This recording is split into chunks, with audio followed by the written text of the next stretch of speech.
Today we will discuss about different schemes of amplitude modulation. In first figure we have shown the spectrum of a message signal which is band limited to omega W, and when it is amplitude modulated with carrier we have seen that it has upper sideband, also it has lower sideband, and it also carry the carrier signal, this one. Therefore we see that it requires the power of upper sideband, lower sideband and carrier, and the carrier power sending is not required as only carrier has no information with it. Therefore at double sideband suppressed carrier we have suppressed the carrier and we have sent only upper sideband and lower sideband. But till here we see that the bandwidth requirement for transmission is twice the bandwidth of the message signal, 2 into W. Therefore it is also a stage of bandwidth. Therefore in the previous class we discussed about quadrature amplitude modulation, where using this 2W bandwidth we sent two message signal with two carriers who are in quadrature, and therefore two message signal were sent using the same bandwidth.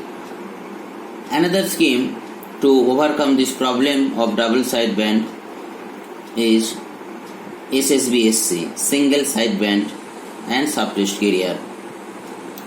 In single sideband we either send upper sideband or lower sideband, and while going for application of SSBSC we see that it is not possible or feasible to design a filter which will exactly cut the other sideband.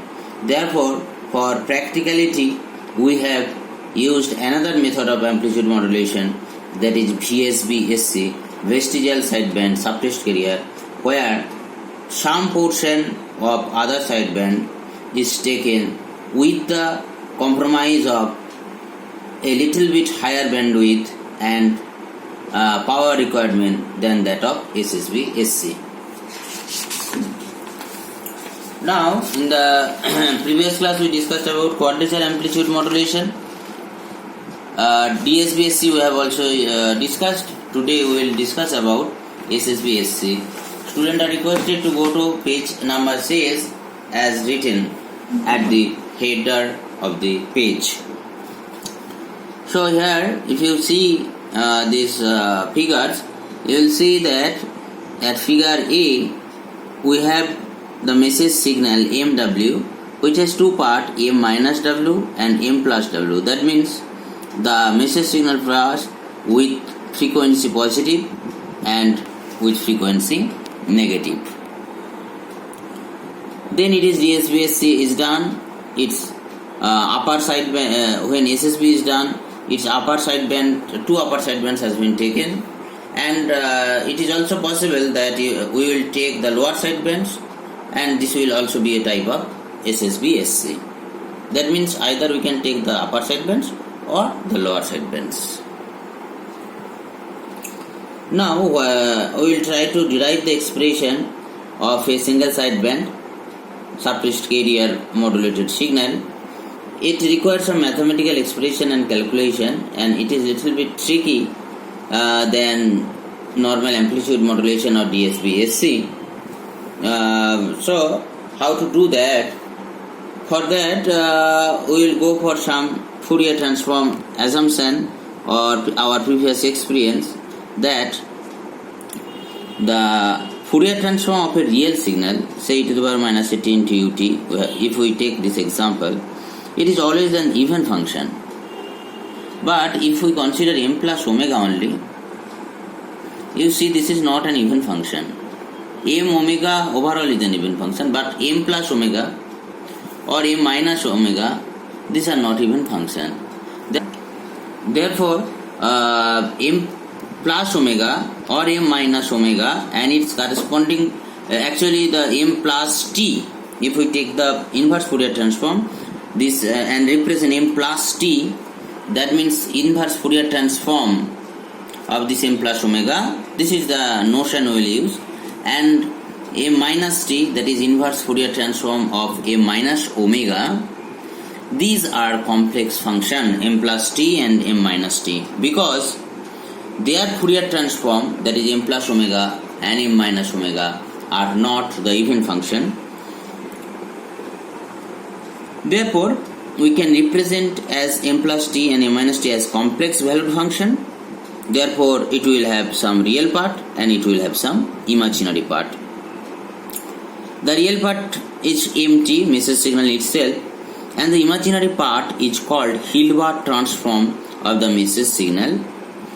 The expression for Hilbert transform we will derive now, and we will see how the signal m plus t and m minus t be represented. So come to the discussion here. What is m plus omega? M plus omega, we can write it as m omega multiplied by unit step. If we consider the unit step, naturally m minus omega portion will be deleted or will be absent, and we will only get m plus omega. So m plus omega is nothing but m omega into u omega, and the Fourier transform of u omega we know half 1 plus into 1 plus sigma omega. Therefore, we get the expression for m plus omega. Okay, which is half m omega plus m omega, half m omega into sigma omega. Now, if we consider this equation 2a and take the Fourier transform, what will be the expression? M plus omega equals to half m omega plus j into Fourier transform of mh t, that is represented by mh omega.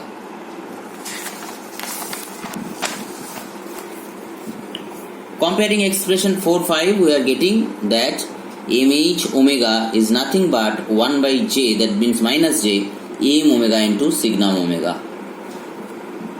And we know Fourier transform of sigma t is nothing but 2 by j omega.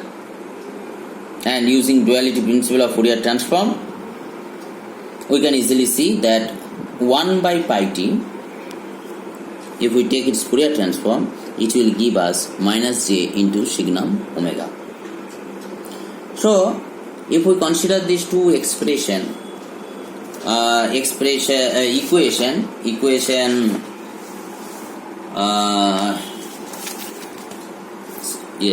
equation 6, what we can tell, that we will get mh omega by passing m omega to a system with transfer function minus j into sigma omega.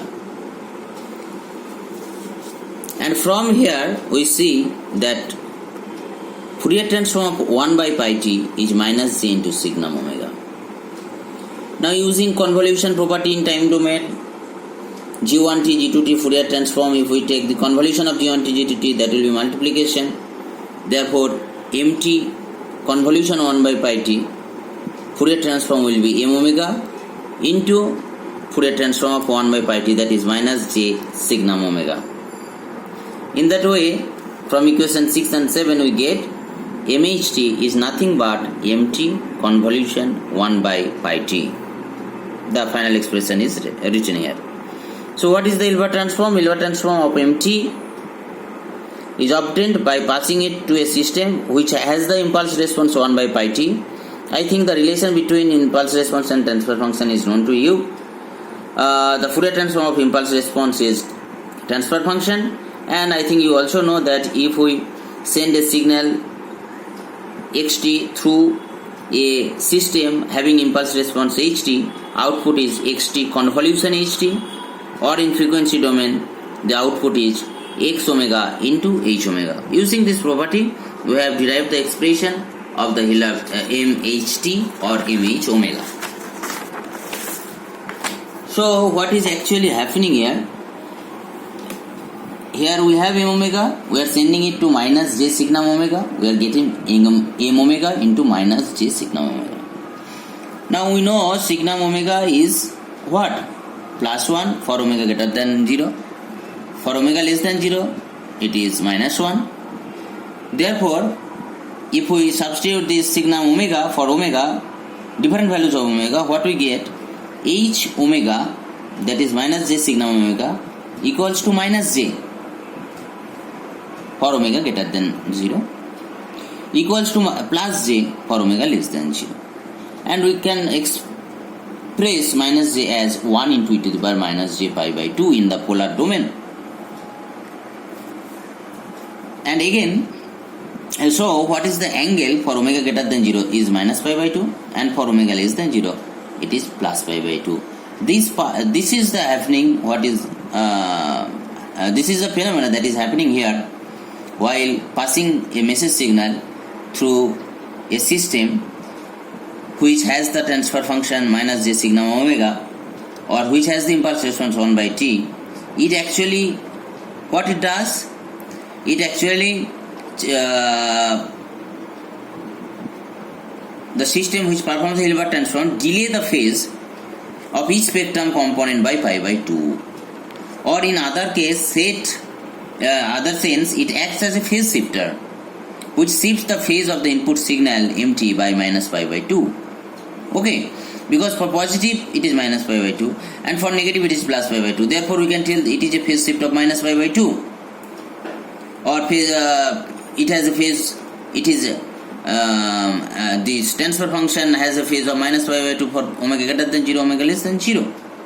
Therefore, if we go to the upper single sideband, if we use this upper sideband suppressed carrier, what are the two expression? This is m plus omega minus omega c, and this is m plus omega plus omega c. Okay, so writing this expression, and m plus omega minus omega c, we can write m plus t into e to the power j omega c t using frequency shifting properties, so as here also. And writing the expression of so equation 2.a gives that m plus t is nothing but half plus mt plus j into mht, and so half m plus t mt plus j into mht, m minus t mt minus j mht, and combining these two and using Euler's theorem, we get the final expression for single sideband. For upper sideband it is mt into cos omega ct minus mht into sin omega ct, and for LSB this is plus. So the general expression is mt into cos omega ct minus plus mht into sin omega ct. Okay, so this is all about the expression of a single sideband subtest carrier. Thank you.